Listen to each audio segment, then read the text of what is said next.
తండ్రి దూదేకుల కుటుంబంలో పుట్టినోడు మఠములెట్ల ఉంటాడు నీకెట్ల శిష్యుడైతడయ్యా హిందూ ధర్మం మనది మహమ్మదీయుడు వాడు వానికి మనకు పొంతన ఎట్ల కుదురుతుందయ్యా శిష్యులు ఆ సిద్ధని చూసి చింతలు పడుతూ చిన్నబోతున్నారు తండ్రి ఇది గమనించు లోకులంతా నవ్విపోతారు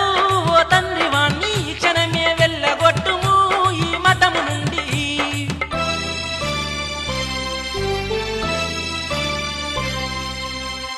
ఆ ఇద్దరు కొడుకులు ఆవేశంతో ఊగిపోతుంటే బ్రహ్మంగారు చిరునవ్వు నవ్వి సిద్ధయ్య గురించి మీకెందుకు తొందర నేను చూసుకుంటానుగా అని సమాధానం చెప్పగానే కొడుకులిద్దరూ కోపము చల్లారక మఠంలో ధ్యానం చేసుకుంటున్న సిద్ధయ్య దగ్గరికెళ్ళిండ్రు ఆ గోవిందయ్య పోతులు రయ్యలు